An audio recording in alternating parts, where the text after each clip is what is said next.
Welcome to Soccer Perspective. In this video, we'll take a look at how Chelsea turned around their Champions League tie against Dortmund to advance to the quarterfinals with a scoreline of 2-1 on aggregate.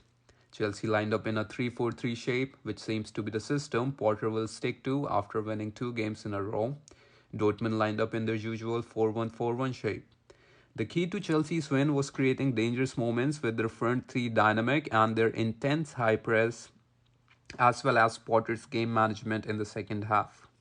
So, first, I will explain how Chelsea's front three operated in this match and how Chelsea created chances and threats. As you can see, on paper, Sterling was playing on the right, Felix on the left, and Havertz through the middle, but it was mostly Sterling playing through the center and Havertz and Felix dropping to half spaces.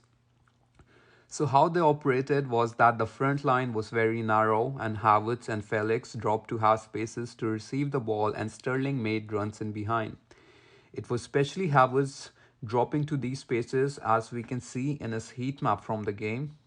Chelsea used this strategy when attacking through build-up play, in attacking transitions, as well as when building up through direct long balls, as Havertz has the ability to hold up the ball and bring his teammates in the play. With the front three being narrow, the wing backs attacked the wide space and were very involved in attacks. Let's see an example of how Chelsea built up through that front three dynamic. Firstly, Dortmund's defensive organization was the same as their on-paper shape, so 4-1-4-1, and it was these half area spaces where there was space for Havertz and Felix to drop and receive the ball. Here, Havertz drops to the right half space, receives the ball between the lines from a pass from Kovacic and turns.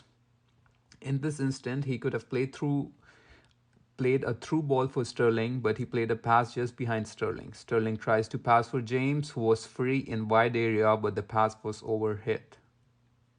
In transition situations, the pattern of play of Chelsea's attacks was even more threatening. An early example was in the first minute where Havertz had positioned himself on the right half space and Sterling again made a run in behind between the Dortmund centre backs. Even the move which led to Chelsea's first goal, Felix had dropped really deep to get involved in the build-up and Havertz then drifted to the left half space to receive and then carry the ball while Sterling was again positioned centrally. And now looking at an attacking transition that led to Chelsea winning a penalty. Chelsea's attack here also had a similar theme. After Enzo won the ball back, Havertz received the ball in the wide right area and both Sterling and Felix made runs between Dortmund's back line. Havertz found Sterling, who turned and played the ball to Chilwell, who had a lot of space as Felix had dragged the Dortmund right back with him, and then Chilwell's cross led to the handball and the penalty. Another key part to Chelsea's win was their intense high press, which helped to disrupt Dortmund's build-up and create threat in transition. Chelsea basically went man-to-man on the press, and this is what Chelsea's high press looked like over the pitch. Chelsea's front three went man-to-man on Dortmund's centre-backs and the DM Emre Can. The wing-backs stepped up on the Dortmund full-backs. Chelsea's two central midfielders, Mark Bellingham and Özcan, and the centre-backs went man-to-man on Dortmund strikers and the two wide players. The press was successful and it also forced Dortmund to play long balls. For this press to be successful, Chelsea centre-backs had to have a good game, and they did. Koulibaly, up against Haller, won all his ground duels and 4 aerial duels out of 8. And man of the match, Marc Cucurella, was great, stepping up aggressively and making 5 interceptions. Lastly, it was Potter's game management that saw Chelsea through. After Edin Terzic had substituted Bino Gittins for Özcan in the 63rd minute, Dortmund were playing with a very attacking structure with Royce and Reina moving freely between wide and centered spaces.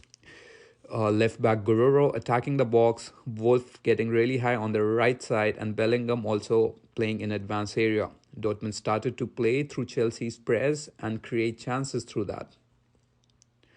In response to that, Potter changed the defensive structure and switched Gallagher for Felix in the 67th minute. Now Chelsea were set up in a 5-3-2 shape, which allowed Dortmund to have a man advantage in the build-up in their own third, but gave Chelsea enough bodies in the middle to cover Dortmund's roaming attacking players. As the game progressed, Chelsea also started sitting in a 5-4-1 block with Havertz dropping to the midfield line. This was good game management by Potter and his staff, and it saw Chelsea through to the next round of Champions League. If you enjoyed the video, like and subscribe to Soccer Spectre.